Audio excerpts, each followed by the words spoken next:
Alô! Mais uma vez, o Pulando a Cerca.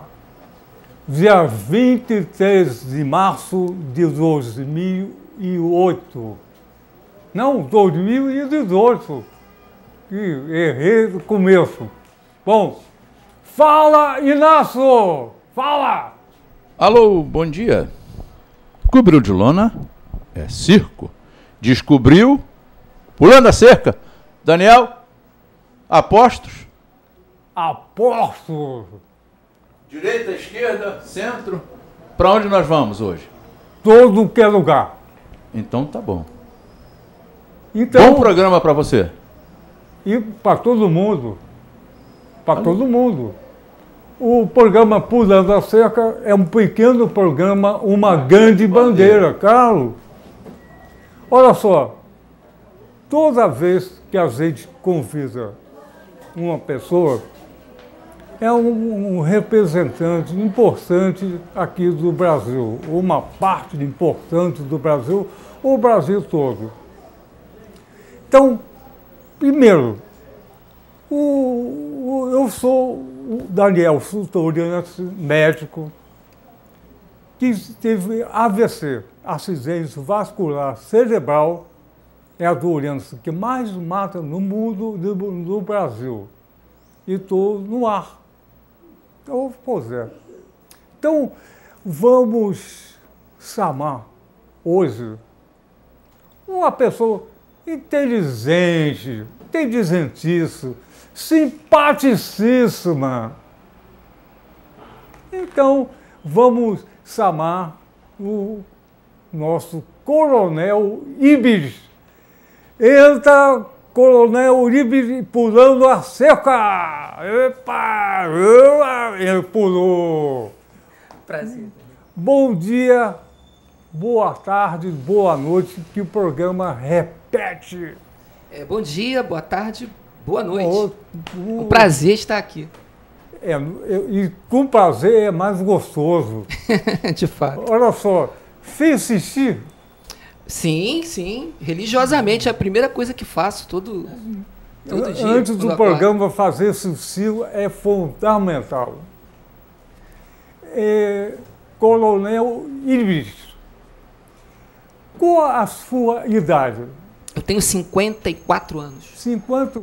É, garoto, eu tenho 95, então tá bom, tá bom. Não, 96, vou fazer 96, claro. Então, você nasceu aonde? Eu nasci no bairro da Penha, na cidade do Rio de Janeiro, em 1963, em agosto de 1963. Eu vou perguntar o seguinte.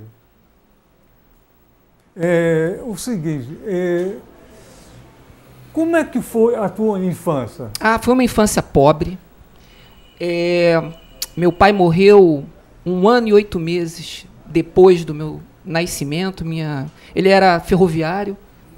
Minha mãe, portanto, me criou com uma pensão do INSS, a mim e a um irmão. Então foi uma infância muito difícil. Eu passei fome na minha infância. Foi uma infância muito difícil. E a tua adolescência? Olha, a minha adolescência também teve as suas dificuldades. Eu comecei a trabalhar muito cedo, mas foi uma infância que se desenvolveu à sombra da igreja, como eu gosto de falar. Minha mãe era muito católica e ela me educou dentro do cristianismo, né? A minha paróquia recebia uma influência muito grande da teologia da libertação, porque eu morava em Anchieta, e a nossa paróquia era muito influenciada pela igreja de Nova Iguaçu, de Duque de Caxias, da Baixada Fluminense, que recebia muita influência da teologia da libertação. Legal. E essa foi uma influência muito forte na minha vida, que me acompanha até hoje. Aí o Coronel Ibis, como é que foi a escolha do questão militar?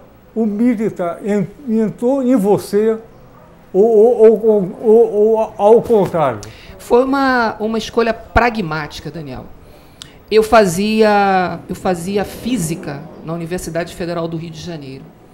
Mas, naquele momento da minha vida, eu percebi que eu estava me tornando um estorvo para a minha família, né? Os livros eram muito caros. ficava muito difícil para minha mãe me sustentar, a mim, a meu irmão. E a vida militar, ela surgiu para mim como uma opção. Eu já teria um emprego garantido, eu teria um soldo. Então, eu poderia me sustentar e, ao mesmo tempo, ajudar na renda da minha família.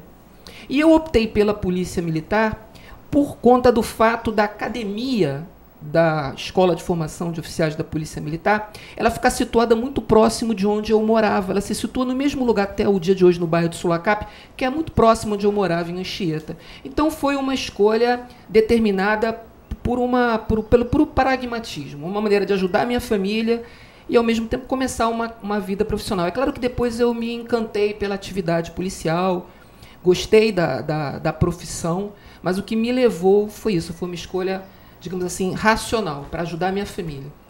E a tua postura durante o oficialato, como é que foi a tua postura? Em geral, a população diz que o soldado é um pouco deficiente. Qual foi a tua postura em relação a isso? Olha, eu entrei na Polícia Militar numa época muito interessante e muito bonita. Eu acho que para o país e muito particularmente aqui para o Rio de Janeiro. Eu entrei na Polícia Militar no primeiro ano do governo Brizola. Primeiras eleições para governador no Brasil depois do golpe de 1964. Então tinha muita esperança no ar, né? E Brizola entrou com uma proposta de reforma das instituições policiais, de vincular a atividade policial ao respeito pela dignidade, pela promoção da pessoa humana, pelos direitos humanos. E eu trazia isso da minha militância católica, de igreja. Então aquilo me soou como coisa familiar. Então eu já trazia essas bandeiras e cheguei numa instituição que parecia estar se transformando, no momento em que o país estava redescobrindo a democracia. Então, a minha trajetória na polícia, ela foi muito influenciada por esse momento. Havia uma expectativa de mudança, de pessoas para fazer essa mudança, de novas cabeças. Havia um clima de renovação no ar. Eu creio que a minha trajetória na polícia foi muito vincada e muito influenciada por esse momento inicial. É claro que isso depois sofreu muitos percalços, né? Muitas idas e vindas, muitos retrocessos. E a formação da minha época também foi muito marcada por isso. Brizola, uma das primeiras coisas que fez foi uma reforma significativa nos currículos escolares, né? Tentando tirar toda aquela influência da doutrina de segurança nacional que vincava os nossos currículos, né? Sofreu muita resistência, muita incompreensão em função disso. Mas esse período inicial me marcou profundamente. O meu jeito de encarar a própria atividade da polícia até hoje é muito marcada por aquela experiência do governo Brizola, que tinha uma política de segurança. Talvez tenha sido o único no governo que eu vi passar pelo estado do Rio de Janeiro com uma política clara de segurança. E pagou um preço muito grande por isso. Então, o coronel Irbes, é o seguinte... Parece que você tinha uma visão paradoxal.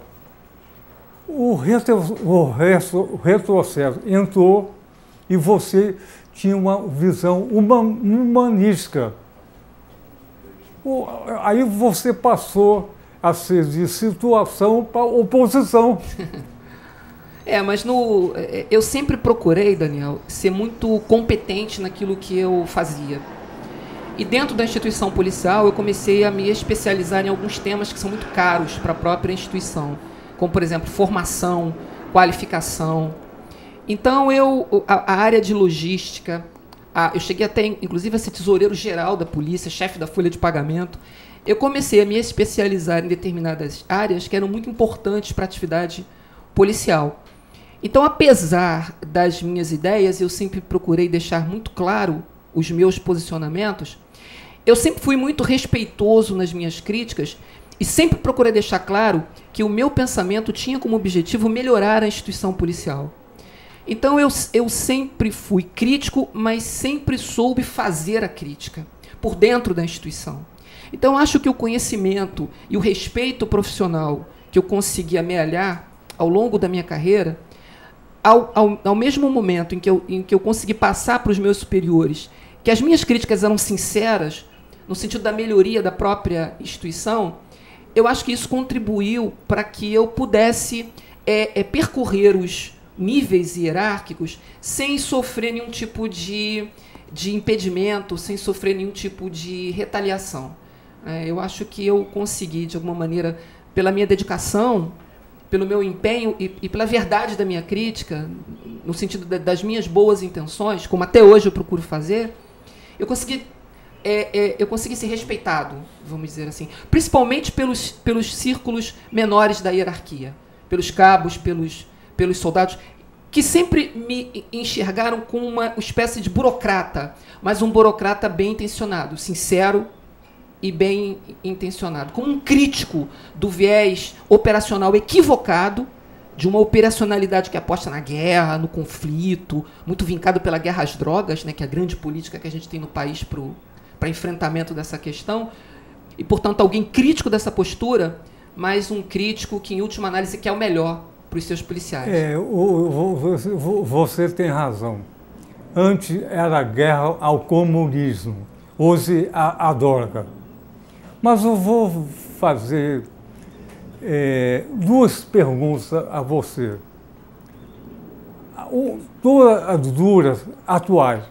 Primeiro, como você vê a intervenção militar no estado do Rio? E segundo, o que é o mito da direita e da esquerda com a vereadora Milélia?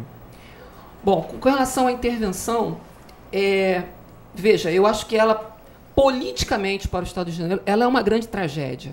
Porque uma intervenção significa uma interferência, uma limitação, uma restrição da autonomia política de um Estado. Eu penso que isso é muito ruim para o Estado do Rio de Janeiro, que vive uma crise política sem precedente. Nós estamos com um ex-governador preso, um presidente da Assembleia Legislativa preso, enfim, uma tragédia. E agora tem a sua autonomia política diminuída. Portanto, isso é uma tragédia para o Estado e para a União, para o próprio pacto federativo também. E, por outro lado, você veja, todos os problemas, ou talvez os problemas mais graves que a gente tem no Rio de Janeiro, que tem relação com o tráfico de armas, a gente aprende no Rio de Janeiro praticamente um fuzil por dia. É o que o Estado do Rio de Janeiro apreende, para as polícias do Estado do Rio de Janeiro aprendem todos os dias.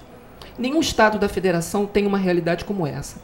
E, por outro lado, essa política de drogas, que é um grande equívoco, que é uma calamidade. Ora, tanto a questão das drogas quanto a questão das armas, o tráfico de drogas e o tráfico de armas, são competências, são atribuições do governo federal. Então, em última análise, o Estado do Rio de Janeiro sofre por causa da omissão do governo federal, que não faz a sua parte. E veja, os nossos grandes problemas, portanto, são omissões do governo federal, que apresentam como solução para o Estado do Rio de Janeiro uma intervenção federal.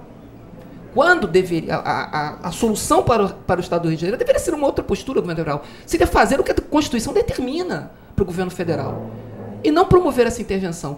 Portanto, as causas das nossas tragédias, ou boa parte delas, são oriundas ou têm origem nas omissões do governo federal. Então, me parece que o caminho para superar o drama da segurança pública do Rio de Janeiro, particularmente, do Brasil de um modo geral, e do Rio de Janeiro em particular, seria outro. Né? Seria, por exemplo, complementar a Constituição da República. Essa Constituição que está aí é a primeira Constituição a ter um capítulo sobre segurança pública, Daniel. E esse capítulo nunca foi regulamentado até hoje. Nós vamos fazer 30 anos de Constituição, 30 anos de uma Constituição que trouxe um capítulo para segurança pública, e até hoje nós só apresentamos um único projeto de lei, de autoria do deputado Paulo Teixeira, de São Paulo, um único projeto de lei que está engavetado em Brasília. Ora, tem uma omissão legislativa, tem um descumprimento da Constituição. A consequência prática disso é que as instituições no Brasil, da chamada justiça criminal, não integram um sistema, são ilhas. E por causa disso, a gente não consegue formular política pública no médio e no longo prazo.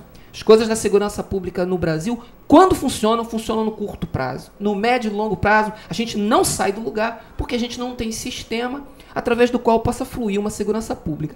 E não tem sistema por omissão do legislador federal há 30 anos. Então, me parece que a intervenção não é definitivamente uma saída para o país, para o Rio de Janeiro. Mas veja, agora a intervenção é um fato. Ser contra a intervenção me parece que não seria uma boa postura. Talvez a postura mais consequente do nosso campo, do campo da esquerda, a partir do fato da intervenção, seria uma postura vigilante para que não venham a ser cometidos excessos no curso dessa intervenção. E, por outro lado, cobrar da intervenção o tal legado para as forças públicas de segurança que tem sido prometido, né?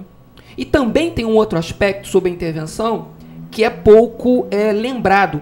Além da intervenção, nós temos uma outra questão no Rio de Janeiro, que é o emprego das Forças Armadas sob o argumento da garantia de lei e da ordem. Nós temos quase 10 mil soldados, desde agosto do ano passado, à disposição do governo do Rio para serem empregados na segurança pública. Não por causa da intervenção, mas por causa da garantia da lei e da ordem. O Exército não está fazendo operação em Vila Kennedy por causa da intervenção. Ele está fazendo porque foram mobilizados na garantia da lei e da ordem. Então, o Rio de Janeiro está vivendo hoje sobre dois movimentos. A intervenção, que é na área da segurança pública, e o pretexto é a reestrutura das polícias, e, por outro lado, a possibilidade do emprego das Forças Armadas por conta da garantia da lei e da ordem. Nos últimos 10 anos, nós já mobilizamos 67 vezes as Forças Armadas em 17 estados. Sabe o que isso significa? Que ao invés de nós usarmos o Exército, as Forças Armadas, suplementando as polícias, vindo numa atuação extraordinária, nós temos usado o Exército sistematicamente, as Forças Armadas sistematicamente. Não em caráter extraordinário, como determina a Constituição não só do Brasil, de qualquer país do mundo. As Forças Armadas, em qualquer democracia, têm uma atuação na segurança pública, mas sempre em caráter extraordinário. A omissão do legislador federal tem produzido no Brasil um fenômeno muito estranho, muito ruim, muito perigoso, que é esse fenômeno da gente usar as Forças Armadas não em caráter extraordinário, mas em caráter ordinário. E isso é muito perigoso. É muito ruim para a democracia, é muito ruim para o Exército, é muito ruim para a segurança pública. Porque a gente não faz o que tem que fazer, não empreendemos as mudanças que precisamos empreender e ainda utilizamos as Forças Armadas como se elas fossem resolver esse problema sem plano, sem projeto, sem arquitetura de governança para a segurança pública. Com relação à vereadora Marielle, ela era minha amiga, uma grande amiga, era minha vereadora. A morte dela me atingiu muito, muito, muito particularmente. Ela tinha um mandato muito voltado para a defesa dos direitos humanos, inclusive, Daniel, para a defesa dos policiais.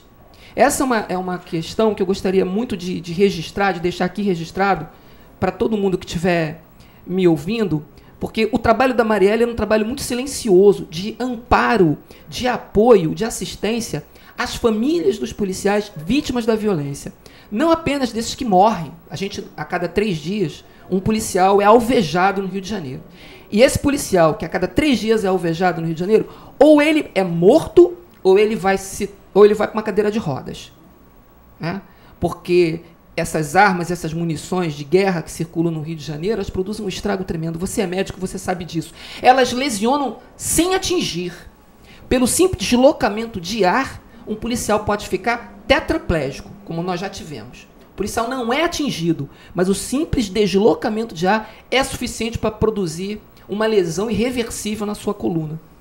Então, esse trabalho da Marielle era muito bonito, de aproximação entre essas famílias, entre esses policiais vitimados e a Comissão de Direitos Humanos, para trabalhar essa necessidade do policial repensar a sua atividade a partir dessa centralidade dos direitos humanos, que é um desafio que a gente tem tentado empreender no Rio de Janeiro, superar no Rio de Janeiro, desde a época do Brizola, né? Que se criou aqui no Brasil uma ideia de que os direitos humanos, de alguma maneira, antagoniza com a segurança pública, quando é exatamente o contrário. Eu acho que aí a gente tem uma grande tragédia. Então, eu acho que a morte da Marielle Franco foi um grande choque para todos nós, mas eu acho que a gente tem que, como diz o Bandeira numa poesia muito bonita, essa rosa que morre, a gente não pode deixar que junto com essa rosa morram também as ideias que essa rosa portava, né? Então acho que o nosso desafio na esquerda, e eu não diria só da esquerda não, é de todas as pessoas que querem que o Brasil seja um país decente, né? A gente vive num país onde 60 mil pessoas são massacradas, vítimas da violência. Então acho que todo mundo que quer que a nossa realidade seja diferente, porque na direita também tem gente interessada em superar isso, ainda que por outros caminhos, mas tem gente decente lá. Eu acho que todas as pessoas que querem que o Brasil seja um país decente devem estar chocados com essa morte, devem exigir da intervenção uma solução para isso e não devem deixar a bandeira da Marielle, que é a bandeira da civilidade, dos direitos humanos, da dignidade da pessoa humana, morrerem junto com ela. Então, Coronel Ibis, nada funciona por acaso. Então, a intervenção militar foi 100 anos, sem projeto, sem arquitetura. Depois vamos pensar o que, o quanto. Mas o Estado do Rio, tudo é pensado, não foi por acaso que o Estado do Rio recebeu a intervenção militar. Nada é por acaso. E a morte da vereadora, exatamente nesse momento, não foi por acaso. Alguma coisa perversa dominou isso. Talvez o Estado do Rio seja o grande problema do governo federal. Tem oposição, tem uma situação, tem uma pessoa que a massa que consegue mobilizar. E o Estado do Rio foi a capital do Brasil. Então, nada por acaso. Quase todos os estados do Brasil têm violência, tem tudo, mas aqui é o centro da questão. Na minha visão, nada é por acaso. Como é que você vê esse fenômeno perverso? Eu não tenho dúvida que se a Paraíso do Tuiuti não tivesse feito aquele desfile apoteótico de crítica ao presidente Temer, eu não tenho dúvida que nós não estaríamos falando em intervenção federal agora. Não tenho dúvida alguma disso. O Rio de Janeiro é uma grande vitrine para o país. E também tem uma questão que tem me preocupado muito, porque essa intervenção, tem sido dito sobre essa intervenção a palavra ensaio, né, que ela é uma espécie de ensaio para o país. Isso tem me preocupado particularmente. O Rio de Janeiro é uma vitrine. E há uma questão que talvez não esteja merecendo a crítica e a reflexão que deveria, que é a Emenda Constitucional 95. Essa emenda é uma grande tragédia, principalmente para a população mais pobre desse país. Essa emenda, que foi aprovada no passado, que congela os gastos com a área social por 20 anos, essa emenda vai produzir, Daniel, um grande estrago daqui a mais algum tempo.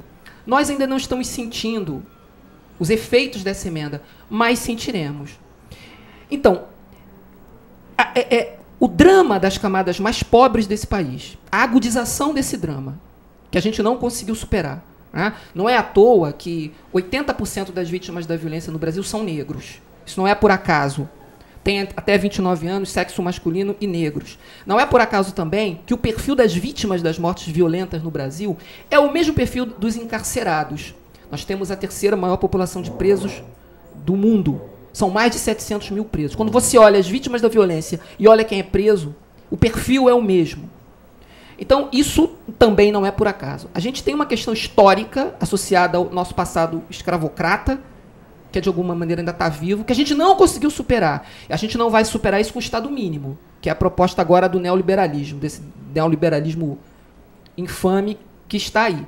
A gente precisa de Estado. Você imagina só, com esse passivo que a gente tem, coloca mais 20 anos de desinvestimento nessa área, de ausência de medidas concretas de redução da desigualdade.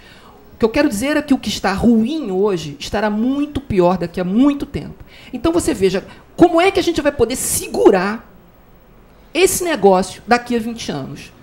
Já que a gente está minando o estado de bem-estar social, ou implodindo o estado de bem-estar social, para segurar isso a gente vai precisar de estado policial do outro lado, de mais repressão, e repressão qualificada.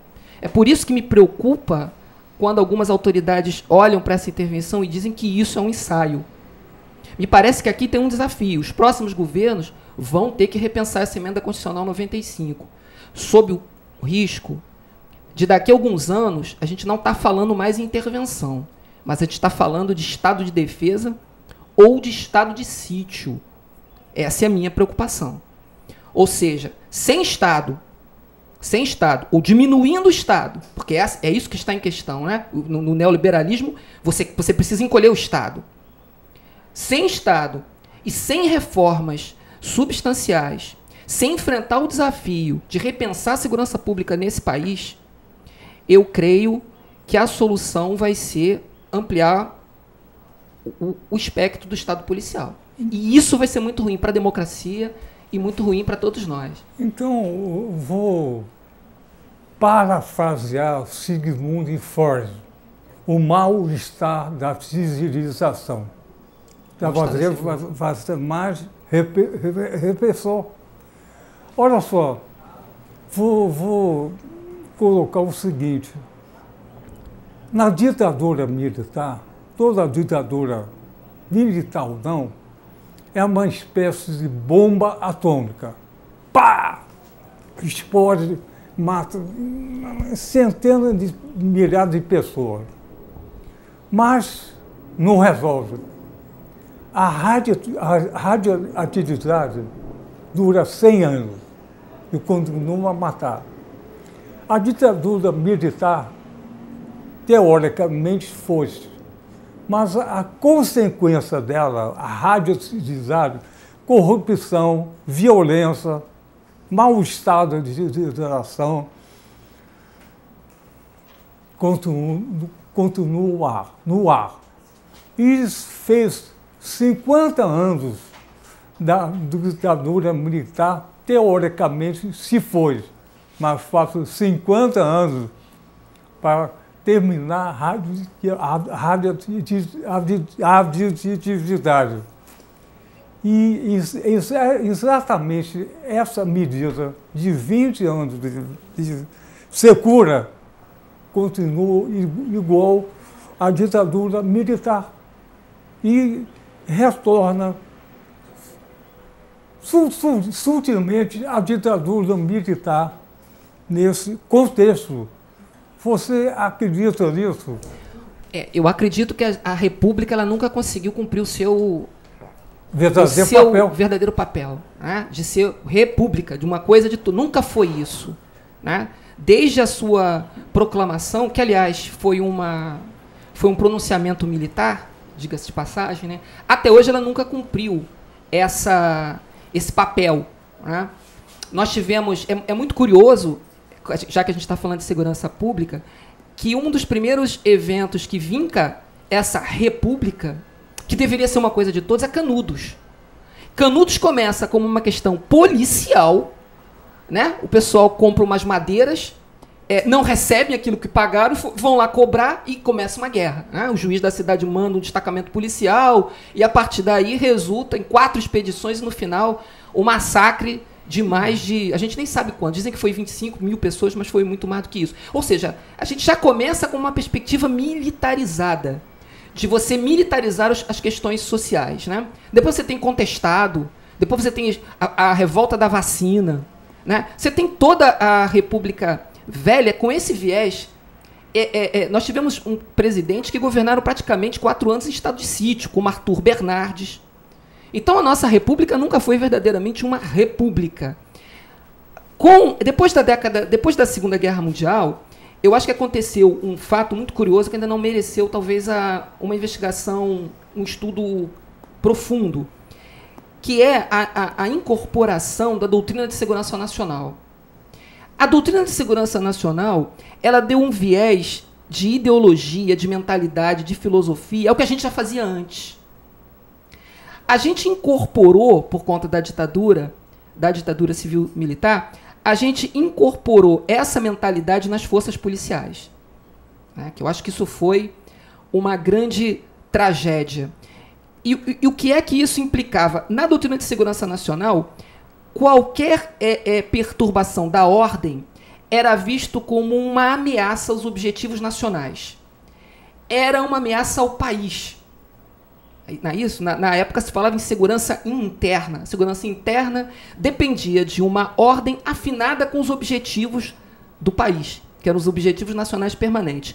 Qualquer perturbação da ordem era um ataque a esses objetivos, era um ataque ao desenvolvimento do país, era um ataque à sociedade. Ou seja, o país corria risco diante da perturbação da ordem. As forças policiais incorporaram esse modo de pensar. A perturbação da ordem era também visto, um simples assalto era também visto por essa perspectiva. Reduzir índices criminais, enfrentar o crime, era visto do ponto de vista do combate ao crime, do combate a uma ameaça.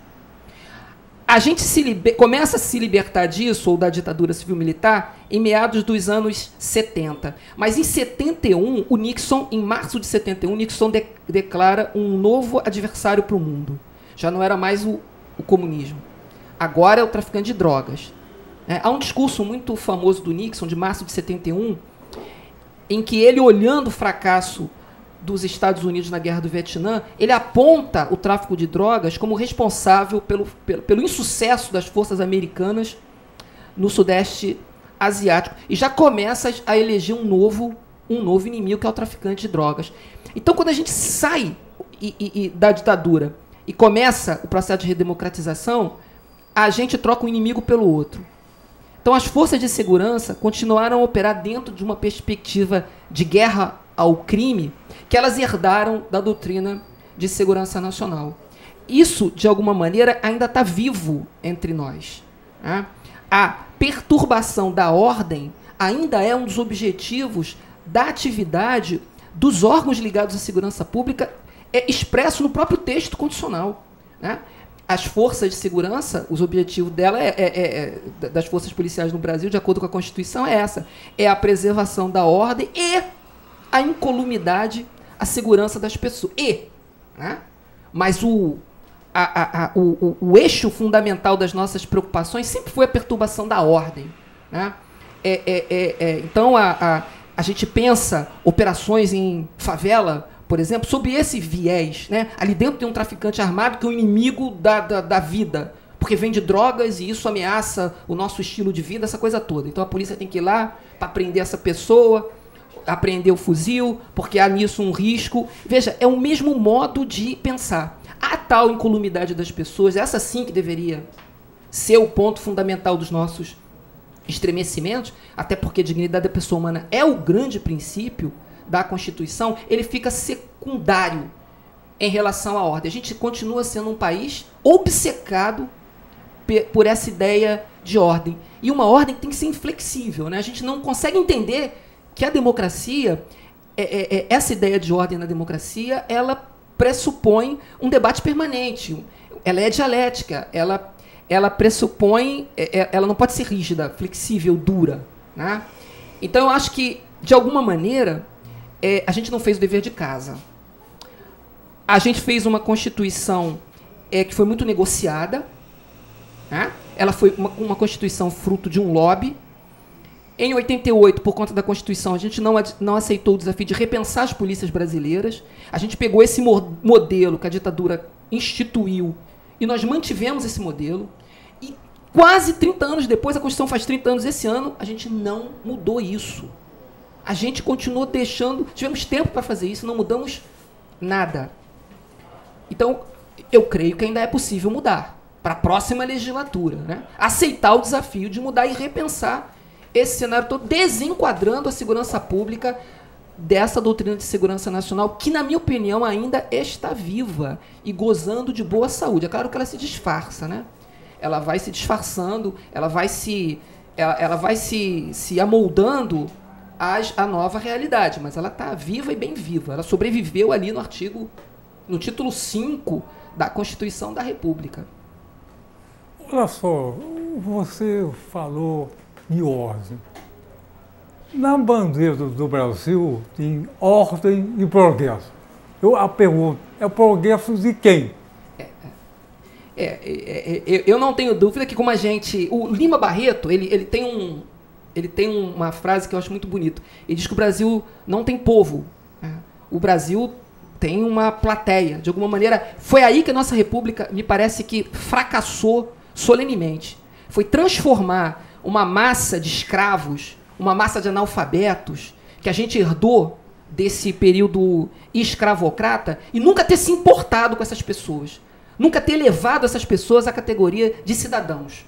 Nós fracassamos e temos fracassado seguidamente nessa tarefa, que é uma tarefa republicana. E todas as vezes que no Brasil a gente tentou avançar no sentido de incorporar essa massa de desvalidos, de miseráveis, que vivem à margem desse progresso, para o Estatuto da Cidadania, trazer essas pessoas, elevar essas pessoas para o Estatuto da Cidadania, vem alguma coisa e interrompe. Fizeram isso com Getúlio, né? Em 54, Getúlio deu um tiro no coração. Fizeram isso com Jango e agora com a presidenta Dilma. Então, todas as vezes que a gente tenta caminhar, vem essa Casa Grande, né? Que progresso é para elas exclusivamente, porque é um progresso concentrador de renda, é um progresso que não tem generosidade, é um progresso que não se preocupa com o sofrimento de quem está na margem. Vem essa Casa Grande e interrompe de maneira violenta, como foi agora com a presidenta Dilma, só que de uma outra maneira, em relação a 1964, e impede esse progresso. Então, me parece que esse progresso, eu não tenho dúvida nenhuma, é o progresso dos donos do Brasil. Você falou em Lima Barreto. O Lima Barreto, era no começo do século XX, era negro, jornalista, engenheiro, marginal e alcoólatra, e morreu no hospício. Mas ele tem um livro que devia ser mais conhecido, Triste Fim de Quaresma. E o Brasil é igualzinho, não mudou nada. Mas ele, por ser negro, hoje é preto, segundo o IBGE, preto, branco, índio, preto, alcoólatra, morreu no hospício, ficou marginalizado. Agora que estão surgindo novas versões sobre Lima Barreto. Ela morava em todos os santos. Então, essa república, que a população nunca fez parte, é nossa república. E o dono do poder, a elite, manda e desmanda. E a ordem e a segurança é para quem? Foi pensando ao quem? A PM é usada pela população, para a elite. Só para a elite. Toma conta da elite e usa. A elite usa a PM, o Exército, para a elite. Só para a elite. E no Brasil, desde 1500, a elite nunca se preocupou com a questão econômica. É besteira. Se preocupou com a não educação. A não educação torna o país ingênuo e torna o país insano. Então, a ingenuidade é dono do país. E eu pergunto, coronel, quem é a escola do Brasil? Hoje eu diria que é a Rede Globo. Né? Exatamente. Hoje a Rede Globo é a grande escola do Brasil. Tanto que ela tem uma coisa, a gente se vê por aqui. Né? Eu acho essa frase, ela traduz bem essa ideia. A gente se vê por aqui. Ou seja, a gente lê o país com os meus olhos. Pelos meus olhos e não pelos seus olhos. É porque aí que está o problema, e aí que eu acho a atualidade do Lima Barreto. A gente realmente não tem povo, a gente tem população. A gente não tem povo como sujeito histórico. A gente não conseguiu dar esse salto. Porque para dar esse salto, é preciso que a pessoa tenha consciência política. É essa consciência política de uma subjetividade, de uma singularidade, ou seja, de fazer parte de uma subjetividade política, que é o povo, é isso que eleva a população à categoria de povo. A gente começou isso em 64. Eu acho que a gente estava nesse rumo. Eu acho que o trabalhismo, pensando aí essa linha que começa em Getúlio e termina com Brizola, em 94, né? Era um caminho para transformar a população em povo. E a gente estava conseguindo isso. Né? Porque tem um trabalho aí que é o trabalho da educação. Né? Tem um trabalho aí, pensando no Gramsci, né? Tem uma questão aí de hegemonia. E que no Brasil funciona meio às avessas. Porque aqui o pobre vota na direita. Né? O que é uma coisa muito, muito curiosa. Compra os valores, defende os valores de uma classe que não dá a mínima para ele. Né? De uma classe que o maltrata e é indiferente ao seu sofrimento. Então tem um trabalho aí que é o da educação, né? E que é sabotado o tempo inteiro por essa mídia hegemônica. Né? Exatamente. Olha só, o programa Pulando a Cerca, olha só, Coronel Eurípides está aqui. Aqui não tem pauta, não tem roteiro, não tem censura, é como avisa. Então, tudo é possível a gente falar com educação e com reverberação para entender o que se passa. Então, o Coronel Eurípides é um exemplo maior do que pode se fazer. A polícia, hoje, a polícia é violenta, tal. Será que é? Será que é possível mudar isso? Então, se é possível mudar isso, é possível mudar a questão no Brasil. Tem que ter o quê? Paciência, tem que ter maturidade, tem que ter... E enquanto a gente ficar nessa reclamação, no mundo da reclamação, não vai mudar. E não foi por acaso que a escola de samba Túlio Tito deu uma graça espetacular e respirou a população. O nosso temeu.